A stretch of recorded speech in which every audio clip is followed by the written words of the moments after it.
If you're a WNBA fan, this weekend probably hit you right in the nostalgia. Out of nowhere, NBC dropped the news that it's coming back to women's pro basketball almost 25 years after it first aired WNBA games in the late 90s and early 2000s. For a lot of people, that instantly brought back memories of those early league years, the NBC theme music, and the feeling that women's basketball was finally getting a real national stage. But as soon as the excitement kicked in, reality stepped in too. Because while NBC and Peacock are hyping up this new era, there's one huge problem sitting in the background. The WNBA still doesn't have a new collective bargaining agreement with its players. And the louder the hype gets, the more fans are asking the same question. How are you planning national TV deals when you haven't even locked in fair pay for the athletes? Let's start with what NBC actually did. On Sunday, they rolled out a promo announcing that the WNBA is officially headed back to NBC and Peacock. The clip leaned all the way into the star power of this new generation of women's basketball. They featured names everyone knows right now: Caitlin Clark, Aja Wilson, Brianna Stewart, Paige Buchers, Angel Reese. That's basically a highlight reel of the current and future faces of the league. Along with the video, NBC used the caption, "IYKY, the WNBA is coming to NBC and Peacock," a nod to fans who've been paying attention and know exactly how big this moment could be. And make no mistake, on paper, this is massive. The deal is tied into that multi-billion-dollar NBA media package that got done in 2023, and it signals that big broadcasters see real value in women's basketball. Having WNBA games back on NBC plus streaming on Peacock means more visibility, better production, and more casual viewers stumbling onto games. For years, fans have been begging for better TV coverage and more consistent ways to watch. In that sense, this is exactly the kind of win people have been hoping for. But almost immediately, a very different reaction started spreading through social media. Instead of just celebrating, a lot of fans responded with some version of, "This is great, but have you finished the CBA yet?" Because behind all this branding and nostalgia, there's an uncomfortable truth. The players and the league have been negotiating a new collective bargaining agreement since last season's All-Star break, and there's still no deal. Talks have been dragging on for months. The WNBA blew past its target date in October for having a new agreement in place. That missed deadline really raised alarms. It was a reminder that while the business side is locking in long-term media contracts and scheduling out future seasons, the actual people on the court still don't know their long-term working conditions and pay structure are going to look like. You could feel that tension in fan reactions. One comment that really captured the mood asked straight up if there was going to be a CBA where the players get their money's worth. That sentiment has been echoing across X, Instagram, and everywhere else. Fans are no longer quietly supporting the league while ignoring how the players are treated. They're tying the two together. If you want us to buy into this new NBC era, then we want to see players being valued appropriately. This isn't coming out of nowhere either. Think back to last season's WNBA All-Star Game, when Commissioner Kathy Engelbert stepped up to hand Afisa Collier the MVP award. The crowd didn't just cheer. A very clear chant broke out in the arena. "Pay them! Pay them!" It wasn't organized. It wasn't part of some scripted moment. It was the live, raw reaction of fans who understand how far behind the players' compensation still is compared to their impact and the visibility they're generating. That chant has basically become the unofficial soundtrack to these CBA talks. Fans remember it, players remember it, and now as networks like NBC roll out glossy promos featuring the league's biggest stars, those clips are being replayed alongside it. It's a reminder that while the marketing is moving like the league has it all figured out, the foundational issues are still unresolved. You even have die-hard supporters like season ticket holders saying publicly that they would back a work stoppage if that's what it takes to get this right. One longtime fan wrote that they absolutely support the players walking out if the league doesn't get serious about paying them and giving them a CBA that truly reflects the value of their labor. That's not a casual take from someone who watches a game or two a year. That's someone who invests real money and time into the WNBA, saying, if it takes a strike or a lockout to get this right, I'm with the players. Despite all that noise, the league has already gone ahead and released the 2026 season schedule. On paper, everything looks normal. Dates are set, matchups are planned, broadcasters are being lined up, and NBC is gearing up for its big return to WNBA coverage. But underneath that polished rollout is a real question. Will there even be a 2026 season starting on time if there's still no agreement? Reports out of the negotiations say the league has floated new proposals.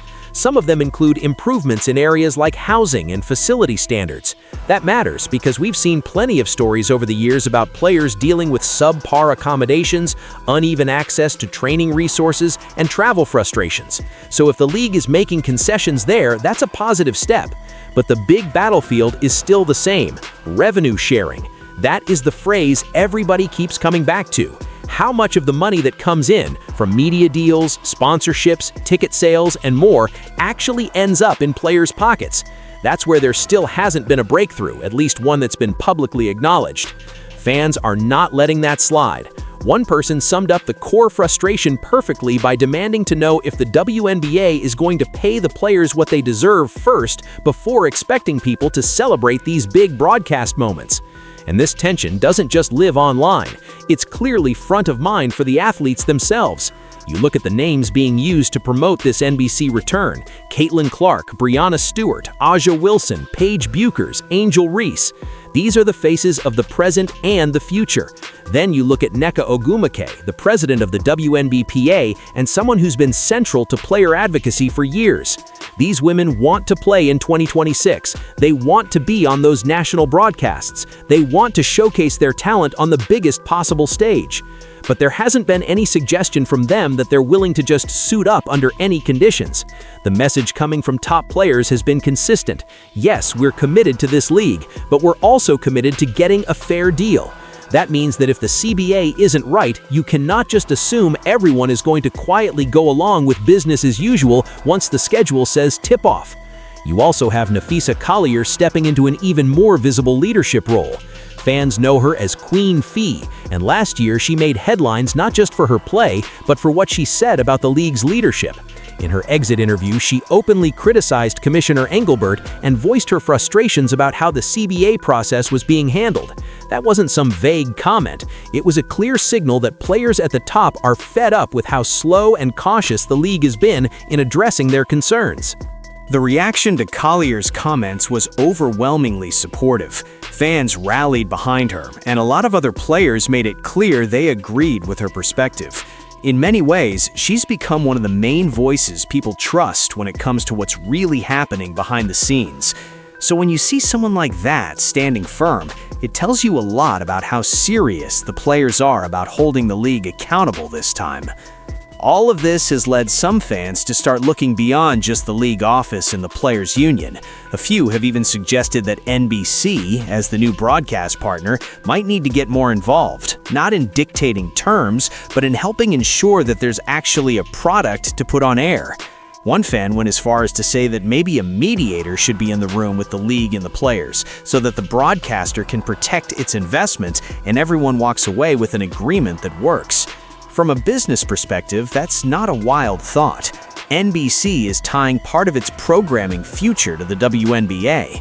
If the 2026 season doesn't start on time, or worse, if there's a full work stoppage, that hurts everyone. It disrupts the players, it frustrates fans, and it leaves the network scrambling for content. So there's real pressure building on all sides to figure this out, and the presence of a major national network only intensifies that. Stepping back, what makes this moment so interesting is the contrast. On one hand, you have the league putting out its most polished, exciting messaging in years, throwback vibes with NBC returning, future superstars like Caitlin Clark and Paige Buchers being pushed front and center, and established champions like Aja Wilson and Breanna Stewart headlining highlight reels. You can feel that sense of we're entering a new golden era. On the other hand, you've got a very raw labor dispute playing out in real time. The players are calling for better pay, better benefits, and a bigger piece of the revenue pie. Fans are chanting, "Pay them," in arenas. Season ticket holders are publicly saying they'll support a strike. Social media is full of comments asking why long-term media deals seem to be prioritized over the people who actually play the games. The gap between those two realities is exactly where this CBA fight lives. And when you look ahead to 2026 specifically, the stakes are even higher. By then, Caitlin Clark will have more experience under her belt as a pro. Angel Reese will be deeper in her career. Paige Buchers is expected to be in the league. The talent level and name recognition in the WNBA will be as strong as it's ever been. That means the product NBC is planning to air could be incredibly good, but it also means that if the players feel underpaid in that environment, the frustration is going to be just as high, if not higher.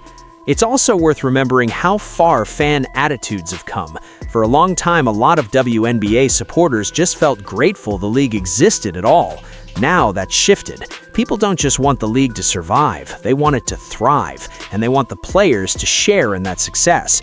When people see a multi-billion-dollar NBA media deal that includes WNBA rights, and then hear that revenue sharing still hasn't been sorted out, they're not just shrugging anymore, they're pushing back.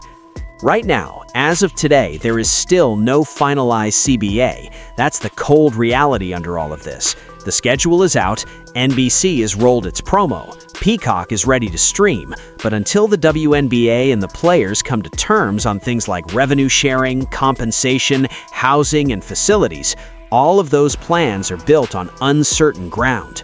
So where does that leave fans? In a strange mix of excitement and anxiety. On one side, you've got this genuinely historic moment, NBC returning to the WNBA, a new generation of stars at the forefront, and more eyes on women's basketball than ever before. On the other, you've got unresolved labor talks, public criticism of league leadership from star players, and real talk of work stoppages if things don't improve. If you love this league, you're probably feeling both things at once. You want to see Caitlin Clark and A'ja Wilson battling it out on a Sunday afternoon broadcast. You want to hear that iconic NBC Hoops theme over WNBA highlights again. But you also want to know that the women creating those moments are being paid fairly, protected properly, and given a seat at the table when the big decisions are made. We're going to see over the next months whether the league can match its big broadcast ambitions with a CBA that actually respects its players, because at this point, it's not enough to tell fans that WNBA is back on NBC and Peacock. Fans are smarter than that. They're looking past the promos and asking the only question that really matters: will the players finally get what they deserve? Let me know how you see it. Are you more excited about NBC's return or more worried about the unresolved CBA? Would you support a work stoppage if that's what it takes to get a fair deal? And do you think this new TV money will finally push the league to share more of the revenue with the women who built it? However this plays out, one thing is clear: the next chapter of the WNBA won't just be written on the court or in a TV truck. It's going to be decided at the negotiating table. And until that CBA is signed, every promo, every schedule release,